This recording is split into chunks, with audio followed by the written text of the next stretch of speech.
Bonsoir à tous, soyez les bienvenus dans le nouveau décor du 18h Info de Télé Nantes et j'en profite pour vous souhaiter une très bonne rentrée sur notre chaîne. Dans l'actualité, ce mercredi en Loire-Atlantique, le musée d'Aubrey est toujours en chantier mais il va reprendre des couleurs. Il s'apprête à accueillir exceptionnellement les visiteurs pour une nouvelle exposition.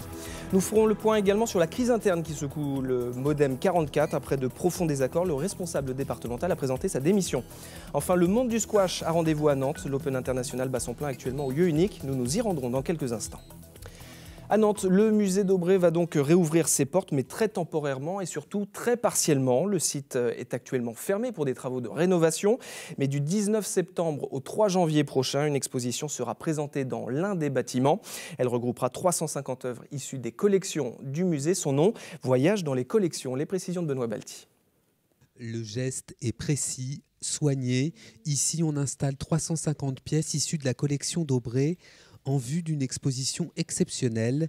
Et c'est un peu comme un retour aux sources puisqu'après 50 fermetures, c'est l'un des bâtiments du musée d'Aubrey qui accueille l'événement. Pour revenir en fait dans nos murs, nous avons fait quelques travaux de réaménagement de ce bâtiment Voltaire, donc uniquement sur le rez-de-chaussée. Donc il y a effectivement eu quelques travaux d'isolation, de reprise des plafonds, de quelques sols et de peinture pour pouvoir créer donc cette galerie d'exposition temporaire. Mais il s'agit seulement d'une ouverture exceptionnelle le temps de cette exposition qui va durer 4 mois.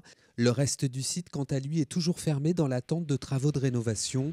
Après l'annulation d'un premier permis de construire par le tribunal administratif, le conseil départemental travaille toujours à un nouveau projet. Nous n'éviterons pas, bien évidemment, la nécessité d'une rénovation d'importance sur ce site-là. Nous créons les conditions pour qu'elle se fasse dans les meilleures conditions. Donc nous travaillons au projet et nous avançons, je dirais, tranquillement, mais sûrement.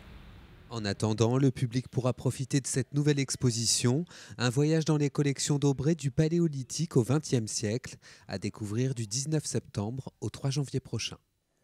Les agriculteurs de l'Ouest ont pris la direction de Paris. Plus de 1000 tracteurs ont rallié la capitale pour préparer la grande manifestation qui aura lieu demain.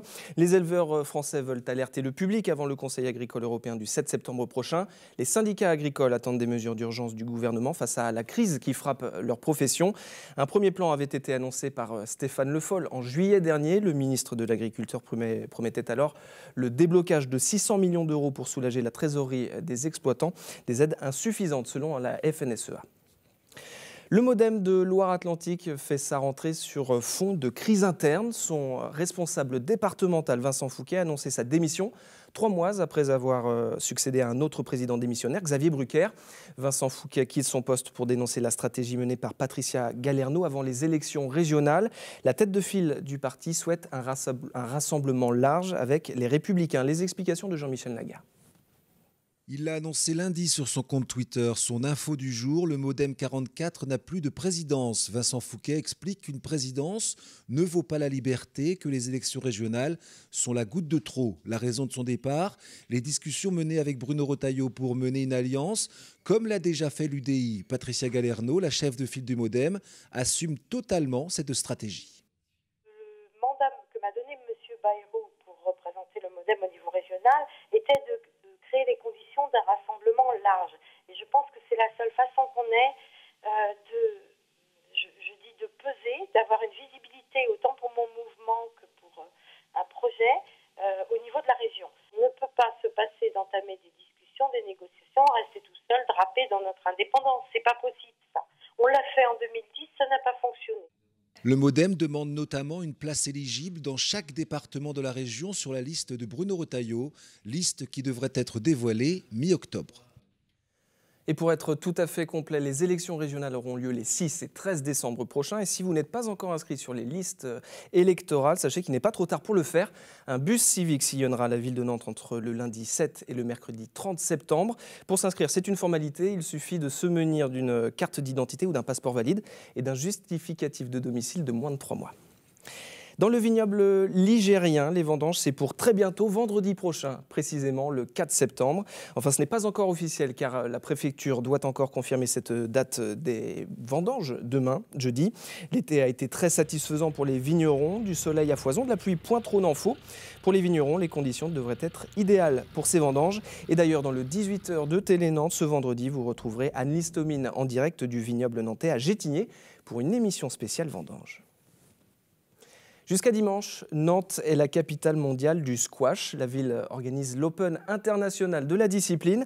28 joueurs professionnels venus des 5 continents pour y participer, mais surtout, ils vont s'affronter dans un lieu atypique, le lieu unique, peu habitué aux joutes sportives.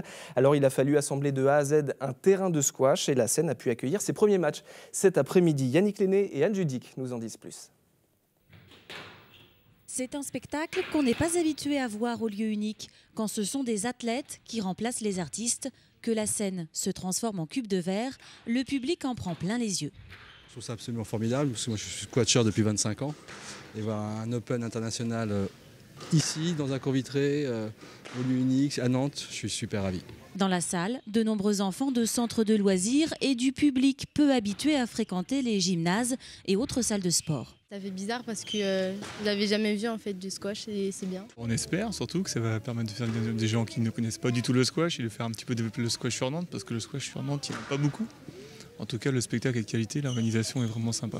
Et ils ont eu du travail, les organisateurs, pour monter ce cube de verre, une installation qui a débuté hier mardi. 1, 2... C'est assez physique, les plaques font 80 à 100 kg, il faut les monter, il faut les transporter et c'est pas facile. 50 plaques de verre de 2 cm d'épaisseur à poser pour permettre une vision optimale, à la fois pour le public et les sportifs. C'est un cours entièrement vitré où on a une vision 360 degrés. Le mur arrière est vitré, un vitre clair, et puis les 3 autres murs sur les côtés et à l'arrière sont légèrement bleutés pour que les joueurs puissent voir la profondeur. Et 600 places, puisqu'il y a 530 places à l'arrière et puis une centaine de places tout autour. Un beau spectacle à suivre jusqu'à dimanche. À 16h, ce seront les finales. Ils sont les nouveaux visages du sport nantais. Comme chaque année, une soirée leur est dédiée. C'était ce mardi soir au lieu unique, un événement organisé par le Centre de communication de l'Ouest. Il a réuni les dernières recrues des clubs de handball, foot, volley ou encore hockey sur glace de l'agglomération. Ces recrues, elles ont pu faire connaissance et partager leur vision de la ville de Nantes. Notre journaliste Éric Egon est allé à leur rencontre. Regardez. La ville de Nantes accueille ses nouveaux sportifs en grande pompe.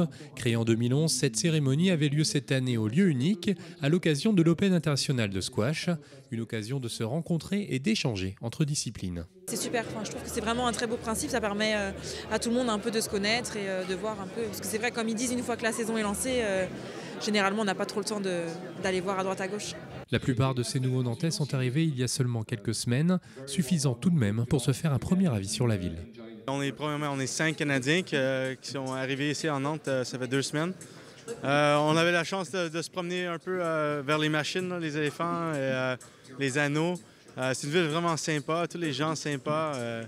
Notre accueil avec le club de corsaires était formidable. Vraiment, on est bien ici. Pachelis Marland est un faux nouveau Nantais. Il a déjà 6 mois d'expérience avec l'Hermine.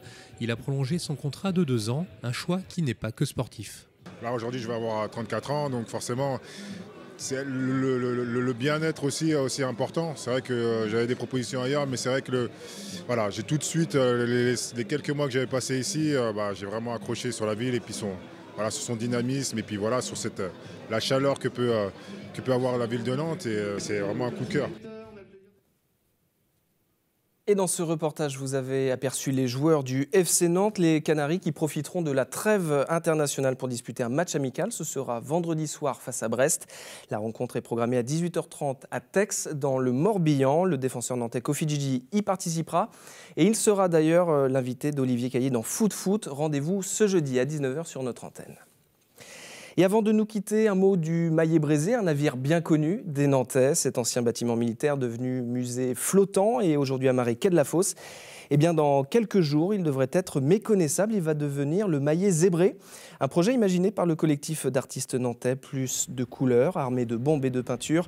Les graffeurs de l'association vont repeindre l'ancien escorteur pour un ravalement de façade un peu particulier. Les artistes ont d'ailleurs commencé à s'installer pour travailler. Le public est bien sûr invité à assister à cette transformation. Cette œuvre est réalisée dans le cadre du Festival international d'art urbain Teenage Kicks, organisé entre Nantes et Rennes. C'est la fin de cette édition. Merci beaucoup de l'avoir suivi. Très bonne soirée sur notre chaîne.